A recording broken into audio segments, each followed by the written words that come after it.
Hey guys, I'm IzDaisho and I'm here bringing you some more Hearthstone. Sorry that this whole arena run is taking forever. It's kind of annoying, and I bet most of you don't even remember what cards were in my deck when I did create it. But just to give you a bit of an idea of what was actually going on, it is a Paladin deck, and it's got a lot of average mid-game cards, not too much like super powerful late-game stuff or super powerful early-game stuff, not really too many 2-drops. But I've been able to leverage using the coin and my hero ability to not be losing by so much, and I think I'm actually doing pretty well, like 6-1 or 6-2 or something like that. I don't really remember, but yeah, it's going all right.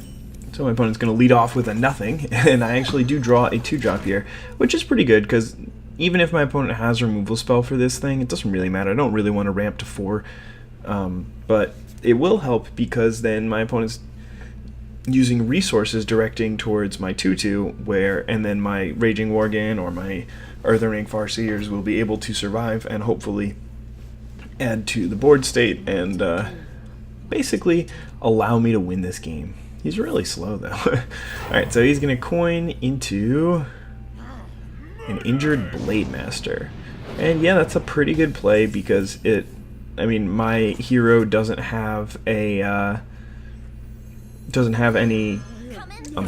my hero doesn't have a way to deal 1 damage immediately. I can make a soldier, but he can just Fire Blast it. But the reason why I chose this play, why I chose to play the Imp Master over the Earthen Ring or the Raging Worgen, is because this overloads him on wanting to use his Fire Blast on number 1, my Elven Archer, and number 2, my Imp, and he can't use it on both. And if he doesn't use it on either, then I can probably trade both of them off for some reasonable value next turn. So definitely pretty nice play for me, and he's just going to go for a Flesh-Eating Ghoul, and this can lead to a pretty beneficial play. I can't imagine that I take any other line here, though I haven't watched the gameplay recently. But yeah, I mean, all I have to do is just attack with my Imp Master and my 2 little imps, and then I can heal up my Imp Master. I guess one of them was an Elven Archer, not an Imp. I can heal up the Imp Master, or I can play a Raging Worgen. That was a mistake. I definitely should have healed the Imp Master, because right here you can just ping off the Imp Master, though he doesn't really have much incentive to do so, because it will die next turn anyway. But still a little strange that I didn't use my Earthen Ring Farseer. Maybe I just didn't see the play at that point, but definitely would have been a nice play. Would have taken it back up to 5 health. But it looks like he's going to make a little bit of a mistake here and just see the Imp Master and the 1/1 Imp as identical, and now I'm going to be able to go for the Earthen Ring. So I got a little bit lucky there that my opponent made a bit of a mistake. I mean, there's really no reason for him to kill the 1/1 Imp over the Imp Master in that situation. I feel like the Imp Master is kind of just strictly better than the 1/1 Imp, but I guess he just didn't think of healing as even a possibility, so it didn't matter. They were just kind of equivalent targets. But either way, I mean, I'm doing okay in this game, but anytime you're against Mage, if you're not going to kill them, then they always can start and get back into the game and use like a Flame Strike or whatever. But fortunately for me, my board is such that I have a ton of creatures out that can trade favorably with his board. And I also get to just drop the Frostwolf Warlord. So right now my opponent needs to have an answer to the Warlord, but I'm still not in like amazing shape, because what he could do is he could just well, he can't Fireball. He's got to have a Polymorph right here, which he does have, which is reasonable. Usually you can expect your opponent to have the first removal spell like that, like Polymorph or whatever. But yeah, so now I have to worry about Flame Strike for next turn. So what I'm going to do is I'm going to go ahead and play the Archmage. I didn't even think of any alternative plays, mainly because Archmage survives Flame Strike, so it makes more sense to play it than anything else, basically. And, I mean, even though it looks like I'm winning, my opponent is likely to have, like, the situation 2 turns ago should not have looked so good, because my opponent is pretty likely to have both Flame Strike and Polymorph, because I haven't even played And, I mean, he hasn't played any of those yet this game, so usually your opponent's going to have one when he's got about 5-6 cards in hand and hasn't done much that game, so it's not a huge surprise. I opt not to play the Argent Protector this turn for a couple of reasons, but the main one is that he can just use Fire Blast to take off the Divine Shield, and then the Divine Shield is only gaining my creature 1 health, whereas if I can do it next turn, I can just toss the Divine Shield on my Archmage, go ahead and kill the Gnomish Inventor, and it's as if the Divine Shield gained my creature 2 health. So definitely has better uses in the future. And since I'm winning, it kind of makes sense, and there's a pretty good possibility that it will continue to happen. Alright, he's going to drop a Bloodfin Raptor here, followed up by, and that card has been in his hand for a while. He's had to tap out to take care of my threats, and interesting play there. Yeah, I mean, fortunately for me, I have the Archmage plus Consecration, so it doesn't get that thing out of Consecration range. And let's see, I don't have Lethal here, right? No, I have 8 damage. I think I was not even aware whether or not I had Lethal in that spot. But right here, I am going to give a Divine Shield to my Archmage, though doing it once makes almost no sense, because he can still ping the Divine Shield off of my Archmage and use a fire or a Flame Strike here. So pinging once there was, or making one thing a Divine Shield was silly. If I was going to use any of my Argent Protectors, I should have used both of them. Fortunately for me, I draw Knife Juggler, which is one of the few cards that actually can win me the game in this spot, since my opponent's at 3, and I can just burn him out from here, which is really strange. I mean, I don't think I've ever seen somebody burn somebody out from 3 with a Knife Juggler like this. I mean, it was on an empty board, so it was possible, but I definitely should not have. I either shouldn't have played the Argent Protector the turn before, or I should have played 2 of them, but it didn't make sense to play just 1. That was a pretty bad play.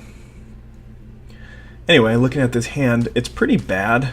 I have a lot of cards in it. I thought about keeping the True Silver Champion just as a stabilizing play for turn 4, but I want to give myself more chance to draw into my 2 drops and my 3 drops, so that I can actually get a reasonable start here. So a couple of options. Drawing the Chillwind Yeti really makes me want to play this Pint-Sized Summoner, because if he doesn't have an answer to it this turn, then I can drop the Raging Worgen, and if he doesn't have an answer to that turn, then I can drop a Chillwind Yeti, and then from there, if I can go 1, 2, 3, 4, Pint-Sized Summoner, Raging Worgen, Chillwind Yeti, Venture, then there's no way I'm ever going to lose that game.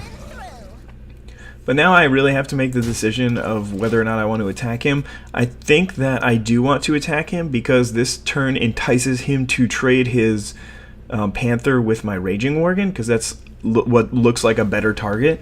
But to be honest, with my ability to see the future, or what my future is, I can see that I'd rather him not do that, and then be able to be able to play the Chillwind Yeti the next turn. But what ends up happening is it just completely backfires. He has a creature that could have taken out my Pint Size, but not taken out my Raging Worgen. But I didn't have a 3-drop at the time, so I didn't really have much choice. So fortunately here I hit the face with the Demolisher hit, and I have a couple of options here. The reason I say fortunately is because I can take 1 less damage if I do use a True Silver Champion. And instead I do decide to go for the Blessing of Kings. It puts a lot more pressure on this board, and I still have the True Silver Champion to deal 4 damage to any creature whenever I want, and Demolisher is not going anywhere anytime soon, since my opponent could have had a Starfall rather, or a Starfire, but not this turn. And I don't know, maybe that was actually something worth considering, but anyway. So he's just going to go ahead and drop a Mark of the Wild here. Got a couple of options. Probably the best one is just to trade there and play the Fen Creeper. I also could have played the True Silver Champion to kill the 1/1, but this is bad against Wrath, though. Yeah, he hasn't really had a good turn to play Wrath until now, so it's very reasonable. And fortunately for me here, everything is going perfectly. I kill the 1/1, which is what I wanted to do, and then I can just drop a True Silver Champion and take out his 6-drop with half of my 4-drop. So things are definitely going basically ideally in this game, even from just drawing the Demolisher when I would have just had to make a 1/1 on turn 3. That was like very fortunate. I guess past turn 2 where he had the, or maybe it was turn 3, I don't know, where he had the Bluegill Warrior, everything has been going well. And now he's going to drop a Swipe, which is going to be able to take out a couple of my guys, which is a pretty good play, but I'm still decently far ahead, and I can drop a Venture Co. and just put ridiculous pressure on this game to the point where I think, I don't know, I don't quite have lethal. Actually, I do with the Consecration. So if he's not able to take out one of my creatures, or if he takes some more damage first, then he could die. And yeah, unfortunately, I can't play Consecration and Spellbreaker because of the Venture Co. But otherwise, I actually would have had lethal this turn. That being said, it's probably still worth just going upstairs with all these attacks, because this way I have lethal through Consecration or True Silver Champion, so even if my opponent is able to stabilize this board, I can still just kill him with a Consecration. Then again, he does have Shapeshift, so he could gain 1 life that way, and Consecration would no longer kill him, but this way he needs to put up a taunt and deal with a lot of my creatures. If he's got something like Ancient of War and Shapeshift here, then he actually could reasonably come back from this situation. No, actually, I think I still have him dead on board, because I can just run the Venture Co., the 1/1, Consecrate, and then hit him with my other 2 creatures. So yeah, I mean, I have various ways to kill him, even if he does have an Ancient of War. What he really needs is like another Ironbark Protector, an Innervate, and a Healing Touch, something like that. That would be the most ideal situation for him. But he obviously doesn't have any of those types of spells because he played a Nourish. So yeah, it's pretty clear. But anyway, yeah, I mean, I'm just kind of waiting for him to concede this one. He decided that he wants to spend all the time trying to figure out a way to survive one more turn, even though he cannot, and even if he were able to, he would still be very dead to all the cards that I have in hand. But there you go. I mean, he's got his, he's going to be alive to Consecration here because he's got the Claw. But to be honest, I mean, he's still just dead on board, so don't really know why he needed to waste all of our time with that last little showing of happiness. But anyway, it's whatever.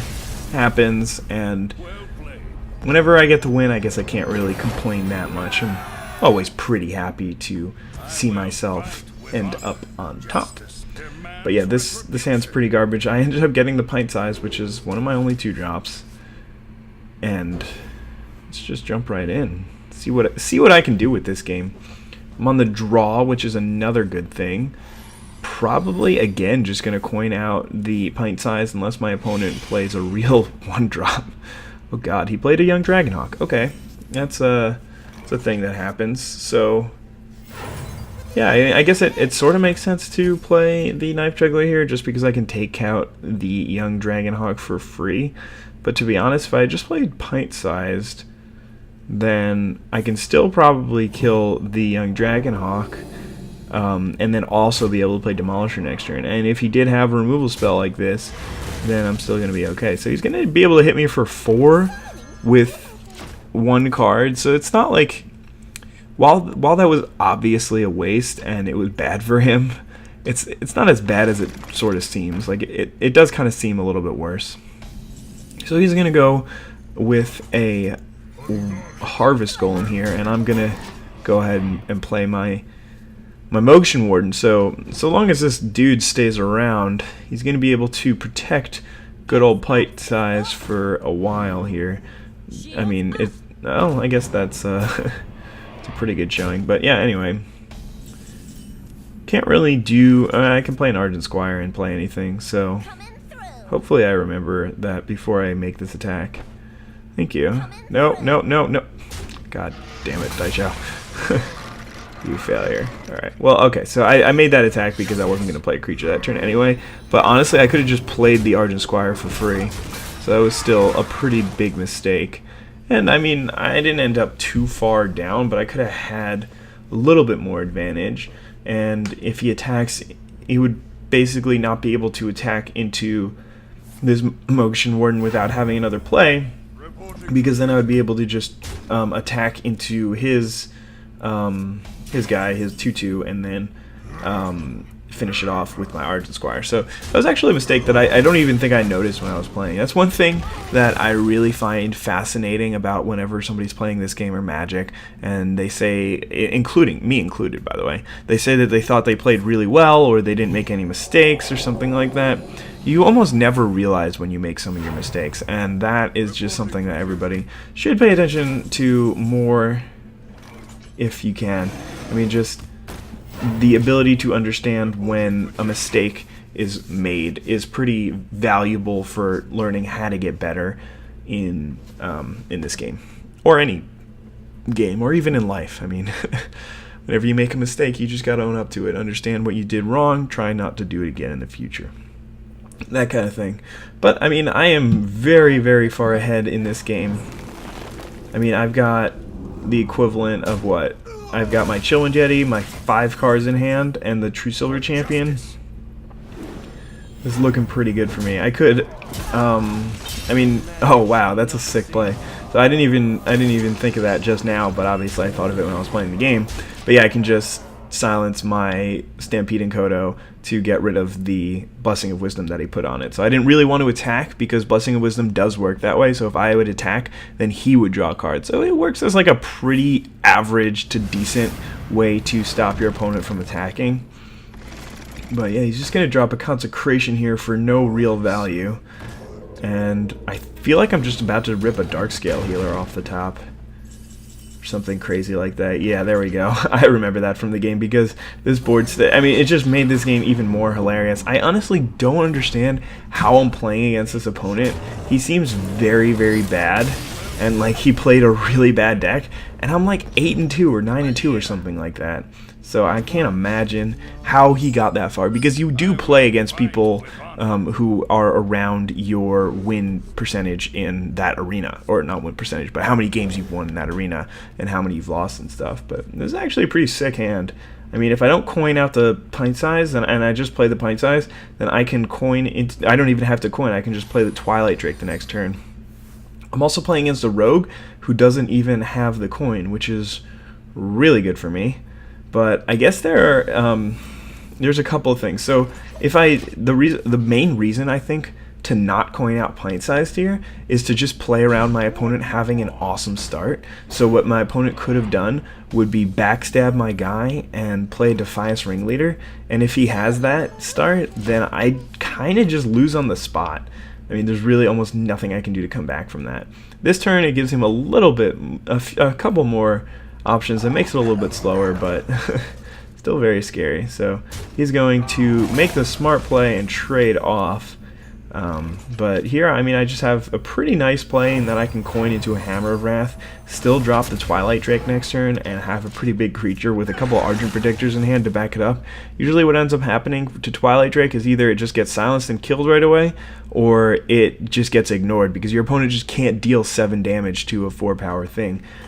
Or something like that any time in the early game. So if he just sticks around, then often enough you can just Argent Protector it, and it makes for a very, very difficult creature to kill, and a really, really great start for me. I mean, when the dust settled, I ended up with a +1 card advantage and a 4/7 on the battlefield on turn 4. So I mean, you really can't beat that. I mean, you can beat it, but it is one of the best possible situations right now, and it's really looking hard, like it's going to be hard to even lose this game. But that being said, 4 power is just not very good on this board state. I can take care of the Harvest Golem, or I can deal some damage to the Darkscale Healer, but neither is particularly good, so I decided to just go upstairs. I mean, the main reason why I didn't kill the Harvest Golem is because he can still just trade for my Venture Co. or finish off my Twilight Drake either way. Then again, giving him less options is a little bit smarter. The thing is, he still has a lot of options because I'm still giving him a 2-power creature. Maybe at some point in the future I'm going to try and use Consecration, but here is a little bit of a pickle because that Sunwalker, I mean, if I had one more mana, then I can use my my Spellbreaker here. But yeah, this was an interesting play. I think that it would have been a reasonable play to use Argent Protector that turn, but just the fact that I was able to also take out the 4/5 because of the Consecration just made it seem like something that was worth doing. Though to be honest, if the turn before I had just hit the Harvest Golem, then I would have been able to clean up the token, which would have been nice. But it looks like he is going to make his own play and get rid of the Twilight Drake. But still, I mean, he didn't really get card advantage out of the Sunwalker, but he got some advantage. Oh, and there's a Mad Bomber, which is just awesome on this board, and he did get pretty lucky with it. He hit 2 of my creatures, and especially with the Shiv. That just is very, very troubling for me. I should have been able to get rid of both of his creatures, and not only that, but he also is going to be able to take out my X1, and now I've got nothing. And guess what card I used last turn? I used Consecration, which is the only one in my deck. So that is definitely scary. And now I have all these cards in hand, so I am a little bit up on cards. And then Argent Protector is very good on this board because it trades with either of his creatures. So I have some advantages to this board, but I'm definitely not ahead anymore. Even though I may be up a little bit on cards. Let's see, he's got 5 in hand, 1.5, probably 2 on board, so that's 6 to my 7. With the Argent Protector giving the Divine Shield, it still counts as a full card. And then I have 5 in hand, so it's still looking pretty good for me, even though all of this shenaniganry has been going down. And my opponent is going to be able to take out my entire board here with only using 2 mana on his turn. And you can use the remaining 6 to drop a Frostwolf Warlord here. A Frostwolf Warlord. No, I have Frostwolf Warlord in my hand. He's going to play a Boulder Fist Ogre, and that is really troublesome. I have no good way to deal with this. For some reason, I decided to play Demolisher here instead of Frostwolf Warlord. What I should have done was played Earthen Ring Farseer into Frostwolf Warlord, because then my opponent really doesn't have much of a choice. Or, well, he does have a choice, but basically it's going to be bad for him either way. If he hits my face, then I can hit his Boulder Fist Ogre with a 3/3 and then finish it off with a True Silver.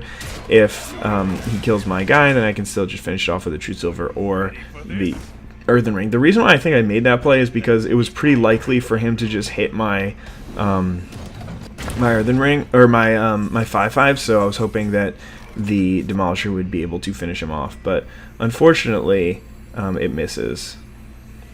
Or, I mean, it was only a 1 in 4 chance that I would actually hit the Boulder Fist Ogre, but right, so here is it's a bit of a risky play. So the idea is that I want him to finish off my or hit my Mogishan Warden, and then I can hit his Boulder Fist Ogre the last 1 damage with the Demolisher. But that was really flawed logic. I think that was actually the biggest mistake I've made so far in this game. So what I could have done is I could have just left the 2/3 alive and taken the 6 damage to my face and hit his Boulder Fist Ogre, because he can just use the dagger to kill my Mogishan Warden, and then he's going to be able to kill my Demolisher. So I can't even use the 1 damage that I wanted to generate there to hit the Boulder Fist Ogre. Not only that, but he also picks up a Darkscale Healer followed by a Defias Ringleader, and those 2 turns of the game really just were very showing. And I mean, like, if they had gone a little bit more in my favor, I would have definitely put myself in a better position to win the game. But because he played them well and I played them poorly, it gives him much. It digs me into a much bigger hole, and I definitely think that was really the turning point in the game. If I hadn't made that play, I still would not have been in good shape. I mean, my opponent was still able to kill my Mogishan Warden, and the Demolisher would be around, but I mean, he'd still have the Archmage, the Darkscale Healer, and the Defias Ringleader. Hopefully I'd be able to go ahead and protect my Demolisher again with the Fen Creeper here, and this is all just really hoping he doesn't have a what's it called? Really hoping he doesn't have an Assassinate, because that's actually just the worst possible situation for me right now. But I mean, if you guys have been paying attention to this game, wow, and then there's just a Gruul, which is just gonna basically be the curtains. But if you notice, the biggest change in this game is that my opponent was on the aggressive plan the entire time, so I had to use my Argent Protectors defensively, and that really ended up costing me, because if I mean, most of the time you can use them offensively, or not most of the time, when you're winning games you can use them offensively, and they are incredible. But here, since I had to play them defensively, he was just able to use his hero ability to take off the Divine Shields, and instead of providing me with value, my Argent Protectors ended up just being pretty bad. So the game is just taunting me, and it gave me a Golden Dust Devil, because that's the card that I pretty much hate the most, and it only 170 gold, so not really too great of value. But let's see what we get in the pack. Hopefully something good. And nothing. Well, actually I need a Young Priestess. But anyway, thank you guys for watching. Hope you all enjoyed. Have a nice day. Bye.